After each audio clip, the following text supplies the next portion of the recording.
우리나라는 법치주의 의식 수준의 후진국이다.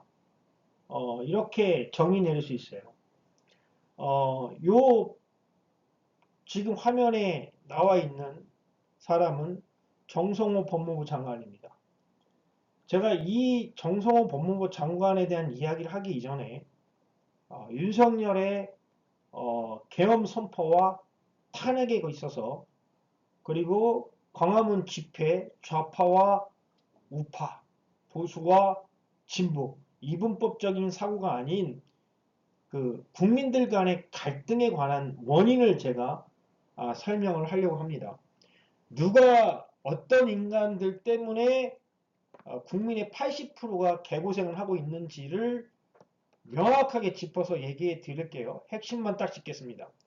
계엄법에 보면은요, 국무회의 의결을 거쳐서 대통령이 계엄을 선포하도록 되어 있습니다. 그런데 반대로 물어볼게요. 그 법에는 이 정성호 법무부 장관도 잘 알 것이고 변호사라든가 법률을 공부했던 사람은 다 알 거예요. 그 계엄법에는 국무회의 의결 없이 계엄을 선포한 자에 대해서 처벌하는 벌칙 규정이 없습니다. 윤석열이가 계엄을 국무회의 의결 없이 선포할 거라고 국민들이 생각을 했을까요? 처벌 규정이 없잖아요. 죄용 법정주의 국가에서 처벌 규정이 없으니까 윤석열이가 변론한 게 뭡니까? 대통령의 고유 권한이다라고 얘기하는 거예요. 그죠? 변명을 하고 있는 거죠. 서울대 법대 나온 애들이 아닙니까? 대통령이 검사장 출신이고 법무부 장관 출신 아닙니까? 자, 그다음 또 누가 변명했는지 한번 얘기해 볼까요? 헌재법에 수사 기소 중인 사건에 대해서는 자료를 송부촉탁할 수 없도록 규정하고 있어요. 그리고 그 헌법재판소에서 자료 등을 제출을 요구했는데 정당한 사유 없이 제출하지 않으면 처벌 규정이 있습니다. 정당한 사유 없이 제출을 하지 않으면 처벌하는데 그걸 요구한 놈은 헌법재판소 재판관들은 처벌할 규정이 없는 거야. 그러니까 판사들이 이 배운 애들이 모두 다 법을 지 멋대로 멋대로 적용하도록 하고 멋대로 해석해서 규정을 정해서 국민을 옥죄도 국민은 저항할 방법이 없는 거야. 그러니까 윤석열이가 계엄법을 위법했을 적에 모든 국민들이 길거리 나와서 싸움질을 한 거야. 국가적 경제적 손해가 얼마나 막대해. 그지? 자, 이번도 마찬가지야. 잘 들여다보자고. 이재명이가 누구를 사면했어? 조국 교수를 사면하고 윤미향 국회의원을 사면을 했어. 그런데 조국 교수는 부정입학 비리에 범죄를 저질러서 형량이 30%만 살았어. 그지? 그 다음에 8.15 광복절날 위안부 할머니의 기부금을 횡령한 윤미향에 대해서도 정서적으로 납득할 수 없을 정도로 이재명이가 어떻게 했어? 사면을 한 거야. 그런데 그러면 분란이 생겼지? 그러면 뭘 들여다봐야 돼? 사면법을 들여다봐야 돼. 그럼 사면법을 들여다보면 제10조의 2 지금 여기 나와 있는 정성호 법무부 장관이 뭐냐? 사면위원회 위원장이야. 그러면 이 사람이 이재명하고 친분이 두텁다 하더라도 또는 이 사람이 서울대학교를 나왔더라도 많이 배운 사람이라고 장관 정도 됐으면 그지? 그러면 지가 알 거야. 법무부 장관 정도 됐으면 사면위원회가 사면을 할 거야. 사면의 대상을 골라야 되거든. 어떤 사람을 사면해 줄 것인지.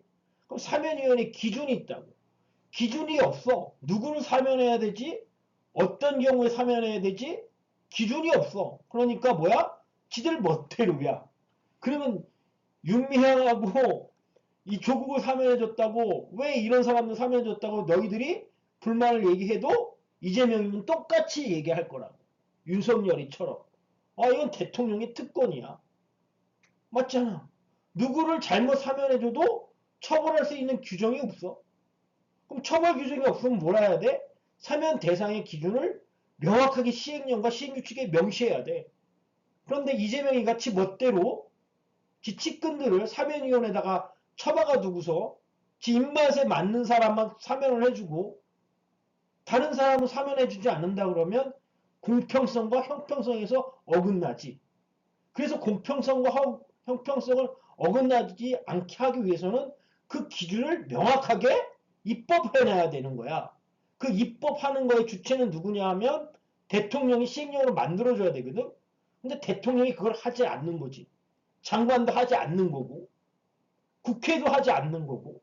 그러니까 우리는 우리가 낸 세금으로 뼈 빠지게 돈을 냈는데 얘네들은 법을 악용해서 놀고 있고 할 일을 안 하고 있다라는 거야.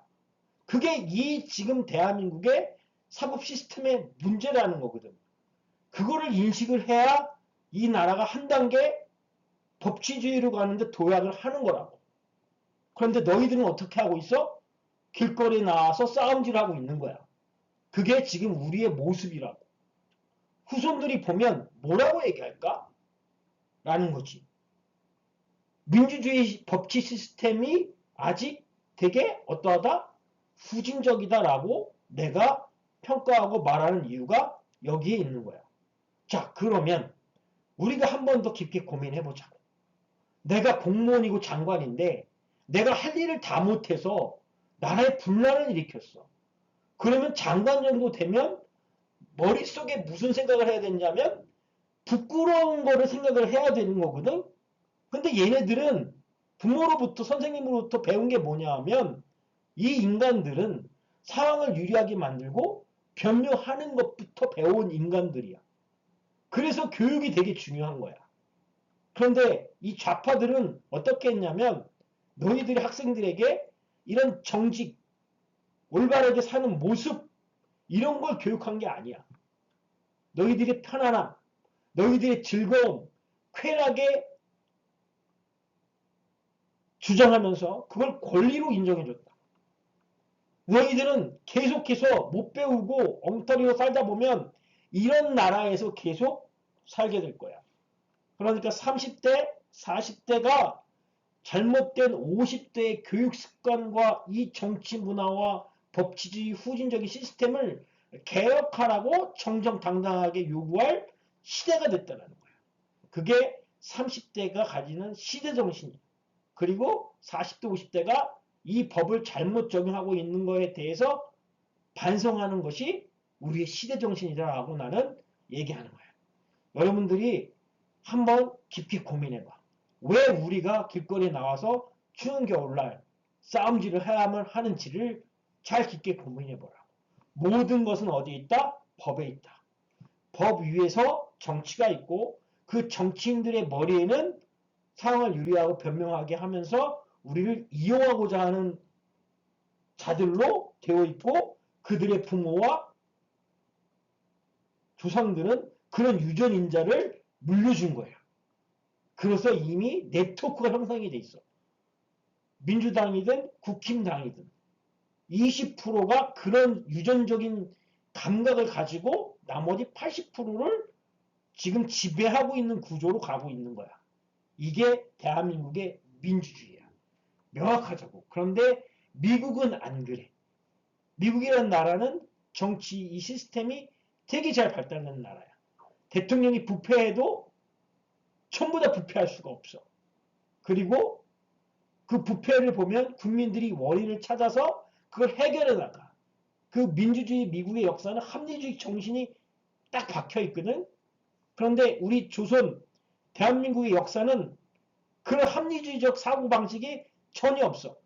오로지 뭐만 배우고 교육받았냐면 경쟁에서 이기라는 거. 남을 짓밟고 뒤통수 치라는 것으로서 미화된 거야. 그거를 빨리 버려야 돼. 그래야 우리가 선진국으로 갈 수 있는 기틀을 마련한다고 나는 생각해. 너희들은 어떻게 생각하니? 나는 그렇게 생각한다. 너희들 생각을 들려주길 바래.